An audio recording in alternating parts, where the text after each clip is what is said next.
ইব্রাহিম আলাইহিস সালাম যখন কোরবানি করছিলেন, ইতিহাস কিন্তু আপনাদের জানা, মাঝখান থেকে মেইন কথাটা আপনাকে শোনাচ্ছি। সেটা হলো ইসমাইল আলাইহিস সালাম যখন কোরবানি হলো না, তার বদলে যে কোরবানিটা দিয়েছিলেন ওইটা পূর্ণাঙ্গ আত্মা না অর্ধেক?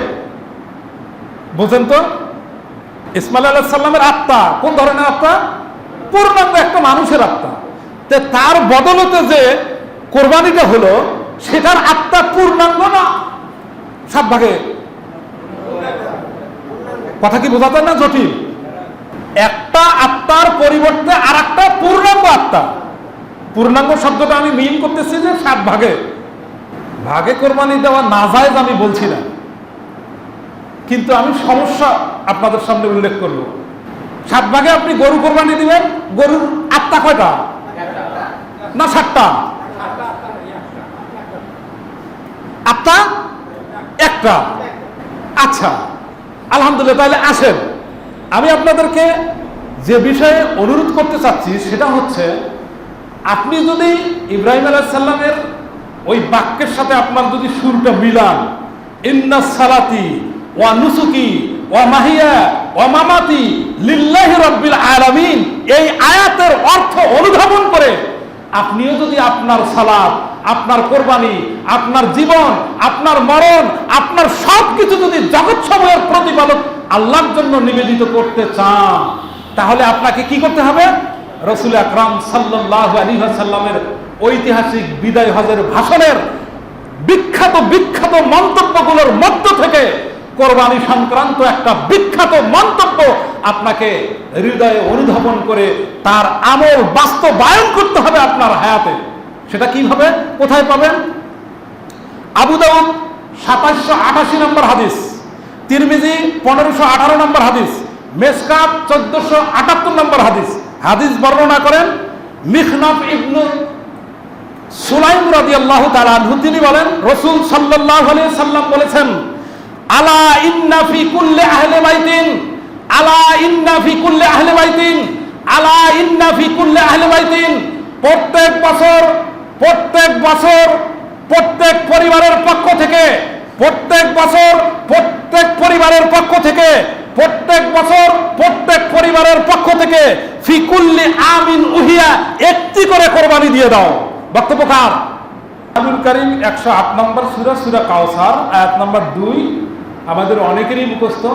আল্লাহ বলেন, ফাসাল্লি লিরাব্বিকা ওয়ানহার, ফাসাল্লি লিরাব্বিকা ওয়ানহার। আল্লাহ রাব্বুল আলামিন বলেন, সালাত আদায় করো এবং কোরবানি করো। ফাসাল্লি, সালাত আদায় করো, রব্বিক, আল্লাহর জন্য, এরপরে কোরবানি করো। সালাতের কথা আগে বললেন না পরে? আচ্ছা, কোরআনুল কারীম 6 নম্বর সূরা, সূরা আনাম, আয়াত নম্বর 162। আপনারা জানেন ইব্রাহিম আলাইহিস সালাম বলছিলেন, ইন্নাস সালাতি ওয়া নুসুকি ওয়া মাহিয়া ওয়া মামাতি লিল্লাহি রাব্বিল আলামিন। নিশ্চয় আমার সালাত, আমার কোরবানি, আমার জীবন, আমার মরণ সবকিছু জগৎ সমূহের প্রতিপালক আল্লাহর জন্য। ইব্রাহিম আলাইহিস সালাম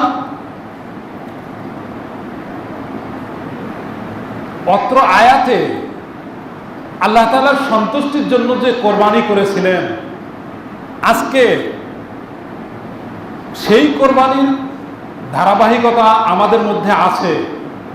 কিন্তু বড় দুঃখ ও অনুতাপের বিষয়, তিনি যে উদ্দেশ্যে কোরবানি করেছিলেন সেই উদ্দেশ্য আপনার আমার মাঝে অনেকেরই নাই। কিভাবে? কোরআনুল কারীম 22 নম্বর সূরা, সূরা হজ, আয়াত নম্বর 37, আল্লাহ রাব্বুল আলামিন বলেন, লা ইয়ানালাল্লাহা লুহুমুহা ওয়ালা দিমাউহা ওয়ালাকিন ইয়ানালুহুমুত তাকওয়া মিনকুম। অর্থাৎ এই আয়াত নাজিলের প্রেক্ষাপট যদি আপনি শোনেন, তাহলে আয়াতের অর্থ বোঝা আপনার জন্য সহজ হবে। নবী করিম সাল্লাল্লাহু আলাইহি ওয়াসাল্লামের জীবদ্দশায় আবু জেহেল, উতবা, সাইবা ওরাও কোরবানি করত। কোরবানি করার পর পশুর সমস্ত গোস্ত নিয়ে কাবা চত্বরে দিয়ে আসত। আর এই দৃশ্য আবু বকর, ওমর রাদিয়াল্লাহু তাআলা আনহু দেখে অভিভূত হয়ে যেতেন। রাসূল আকরাম সাল্লাল্লাহু আলাইহি সাল্লামের কাছে গিয়া বলতেন, ইয়া রাসূলুল্লাহ, আমরাও তো কোরবানি করি, আবু জেহেল, উতবা, সাইবা ওরাও তো কোরবানি করে, তা আমাদের থেকে তো ওদের কোরবানিটা ভালো। আমরা গোস্ত নিজেরা খাচ্ছি, আত্মীয় স্বজনকে দিচ্ছি, গরিব মিসকিনকে দিচ্ছি, আর ওরা সমস্ত গোস্ত নিয়ে কাবা চত্বরে জমা দিয়ে আসতেছে। এ কথা বললেন। যখন এই কথা বললেন তখনই আল্লাহ রাব্বুল আলামিন এই আয়াত নাজিল করে বললেন, লাইয়ানা লাল্লাহা লুহুমুহা ওয়ালা দিমাউহা ওয়ালাকিয়ানা লুহুমুত তাকওয়া মিনকুম। হাবিব, আপনি ওদেরকে জানায় দেন, আমার কাছে রক্তও পৌঁছে না, গোস্তও পৌঁছে না, আমার কাছে পৌঁছে শুধু তাকওয়া, আল্লাহ ভীতি। তার মানে ইব্রাহিম আলাইহিস সালাম আল্লাহ তাআলার সন্তুষ্টির জন্য যেই পূর্ণাঙ্গ আল্লাহ ভীতি নিয়ে কোরবানি করেছিলেন, আপনার আমার মাঝে সেই পূর্ণাঙ্গ তাকওয়া, আল্লাহ ভীতি কতটুকু আছে এটাই বুঝবার বিষয়। কিভাবে? পূর্ণাঙ্গ তাকওয়া নিয়ে যদি আপনি কোরবানি করতে চান, তাহলে আপনাকে বিশেষ করে ভাগা কোরবানি, বোঝেন না, ভাগে কোরবানি, এইটা আপনাকে ছেড়ে দিতে হবে। আপনারা মনোযোগ দিয়ে শুনুন। ইব্রাহিম আলাইহিস সালাম যে উদ্দেশ্য নিয়ে কোরবানি করেছিলেন, ওই উদ্দেশ্য পূর্ণাঙ্গ রূপে আপনি নিয়ে যদি কোরবানি করতে চান, তাহলে আপনাকে কি করতে হবে? ভাগে কোরবানি দেওয়া কি করতে হবে? ছেড়ে দিতে হবে। ভাগে কোরবানি দেওয়া নাজায়েজ আমি বলছি না, কিন্তু আমি সমস্যা আপনাদের সামনে উল্লেখ করব। সমস্যা 1, কোরআনুল কারীম 3 নম্বর সূরা আলে ইমরান, আল্লাহ রাব্বুল আলামিন বলেন, হাত্তা ইয়াতিয়ানা বি কুরবানিন তাকুল্লাহুন নার। অর্থাৎ একবারে পিছনে যান। আদম আলাইহিস সালামের সময় যে কোরবানি ছিল, ওই কোরবানির সময় কোরবানি যার কবুল হতো, আকাশ থেকে আগুন এসে সেটা কি পুড়ে ফেলতো। কোথায় পাবেন? কোরআনুল কারীম 3 নম্বর সূরা আলে ইমরান আয়াত নম্বর 183। আগুনে গ্রাস করে নিত। আপনি ভাগা কোরবানি যদি দেন, তাহলে সমস্যাটা কোথায়? ধরুন আপনি 7 ভাগে একটা গরু কিনলেন, কোরবানি দিলেন। আচ্ছা, তাহলে আদম আলাইহিস সালামের ওই রীতি যদি আজও চালু থাকতো, তাহলে এই গরুর 7 অংশের 1 অংশ কিভাবে ভস্ম হয়ে যেত? একবার একটু চিন্তা করেন তো। আমি সমাধান দিচ্ছি, একবারে পরিষ্কার সমাধান নিয়ে আসছি। হাবিল আর কাবিলের কোরবানির বস্তু তো আলাদা আলাদা ছিল না একসঙ্গে ছিল? আলহামদুলিল্লাহ, আলাদা ছিল। তো যার কোরবানি কবুল হয়ে যেত, তার কোরবানির পশুটা, বস্তুটা আল্লাহ রাব্বুল আলামিন আকাশ থেকে আগুন পাঠিয়ে দিতেন। ওই আগুন সেটা কি গ্রাস করে ফেলতো, ভস্ম করে ফেলতো। দলিল কোরআনুল কারীম 3 নম্বর সূরা আলে ইমরান আয়াত নম্বর কত? 183। বাস। এরপরে দেখেন, মাঝখান থেকে একটু লম্বা সময় ছেড়ে দেন, চলে আসেন ইব্রাহিম আলাইহিস সালামের কোরবানির সময়। এটা পাবেন কোথায়? কোরআনুল কারীম 37 নম্বর সূরা সাফফাত আয়াত নম্বর 107। আল্লাহ রাব্বুল আলামিন বলেন, ওয়া ফাদাইনাহু বিজিবহিন আযীম। ওয়া ফাদাইনাহু বিজিবহিন আযীম।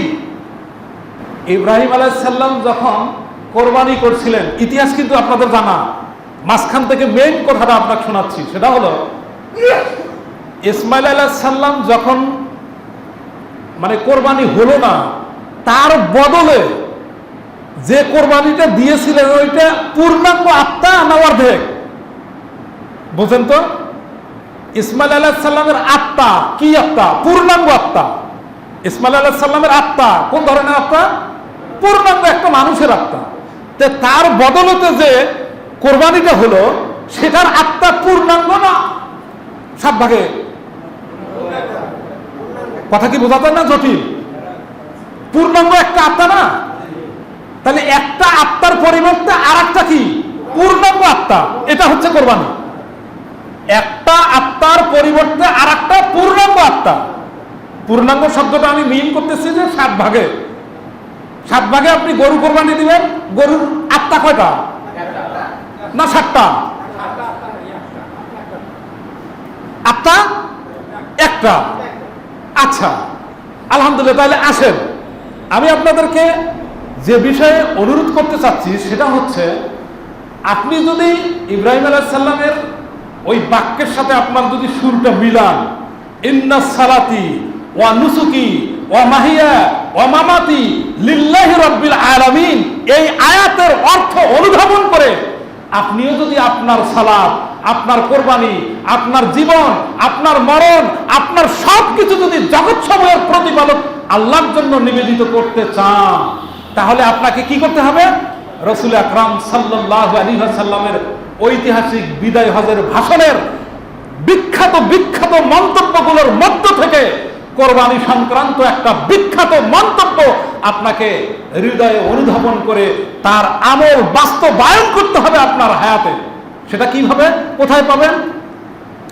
আবু দাউদ 2788 নম্বর হাদিস, তিরমিজি 1518 নম্বর হাদিস, মেশকাত 1478 নম্বর হাদিস। হাদিস বর্ণনা করেন মিখনাফ ইবনু সুলাইম রাদিয়াল্লাহু তাআলা আনহু। তিনি বলেন, রাসূল সাল্লাল্লাহু আলাইহি সাল্লাম বলেছেন, আলা ইন্না ফি কুল্লি আহলি বাইতিন, আলা ইন্না ফি কুল্লি আহলি বাইতিন, আলা ইন্না ফি কুল্লি আহলি বাইতিন, প্রত্যেক বছর প্রত্যেক পরিবারের পক্ষ থেকে, প্রত্যেক বছর প্রত্যেক পরিবারের পক্ষ থেকে, প্রত্যেক বছর প্রত্যেক পরিবারের পক্ষ থেকে ফি কুল্লি আমিন উহিয়া, একটি করে কোরবানি দিয়ে দাও। বক্তব্য কার? রাসূল আকরাম সাল্লাল্লাহু আলাইহি সাল্লামের বিদায় হজের কোরবানি সংক্রান্ত বিখ্যাত বক্তব্য হচ্ছে, প্রত্যেক বছর প্রত্যেক পরিবারের পক্ষ থেকে একটি করে কোরবানি দিয়া দাও। সমাধান হলো কিনা বলেন তো দেখি? 7 ভাগে কোরবানি দলাদলি আছে না নাই? মতানক্য আছে না নাই? কিন্তু পৃথিবীর কোন দেশের কোন বিখ্যাত আলেম আবু দাউদের 2788 নম্বর হাদিস, তিরমিজির 1518 নম্বর হাদিস, মেশকাতের 1478 নম্বর হাদিস, এই হাদিসের একটা শব্দ, একটা বাক্য, পূর্ণাঙ্গ হাদিস নিয়ে কোনো ইখতিলাফ মানুষের মধ্যে নাই।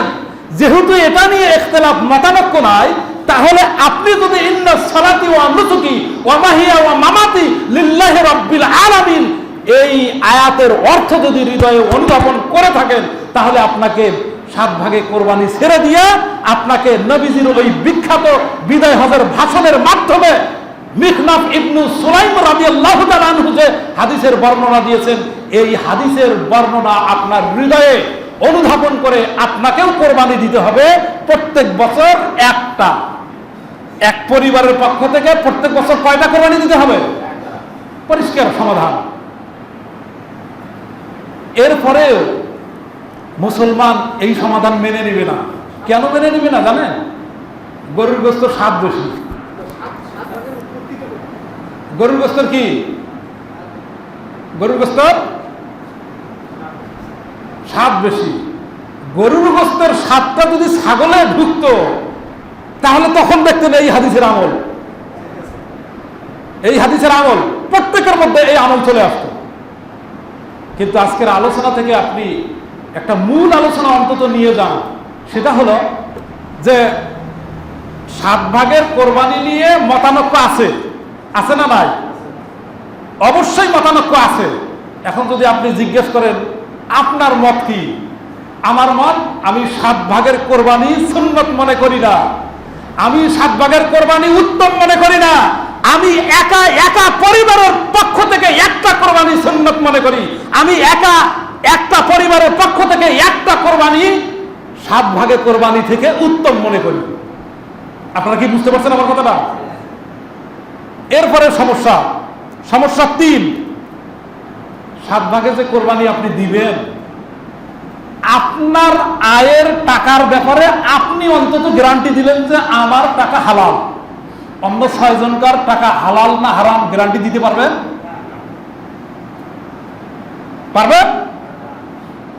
তাইলে সহিহ বুখারী 1015 নম্বর হাদিসের বর্ণনা, আপনার আমল, আপনার ইবাদত যদি হালাল উপার্জনের টাকা দিয়ে না হয় তাহলে ওটা আল্লাহ রাব্বুল আলামিন গ্রহণ করবেন না।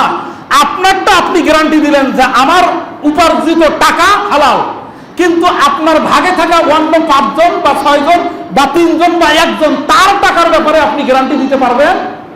পারবেন না। আরো সমস্যা আছে। আপনি নামাজি, আপনি কি অপর আপনার ভাগে যারা থাকবে তারা নামাজি, এই গ্যারান্টি কি আপনি দিতে পারবেন? নামাজি আর বেনামাজি এর মধ্যে কত বড় তফাৎ, বিশাল বড় তফাৎ। যে নামাজ পড়ে না ও কি মুশরিক, ও কি কাফের, ও কি মুশরিক। দলিল সূরা রুম, আপনারা শুনছেন না? আকিমুস সালাহ ওয়ালা তাকুনু মিনাল মুশরিকিন, সালাত পড়ো, না পড়লে মুশরিক হয়ে যাবা। 30 নম্বর সূরা রুম আয়াত নম্বর 31। শুনছেন না আপনারা? তাহলে আপনি যদি নামাজি হন আর আপনি কি তাহলে বেনামাজির সাথে আপনি কি ভাগা কোরবানি জায়েজ মনে করতেছেন? আপনার উদ্দেশ্য যদি ইন্না সালাতি ওয়া নুসুকি ওয়া মাহিয়া ওয়া মামাতি লিল্লাহি রাব্বিল আলামিন এই বাক্যের সাথে যদি একাত্মতা ঘোষণা করেন তাহলে এখানেও সমস্যা।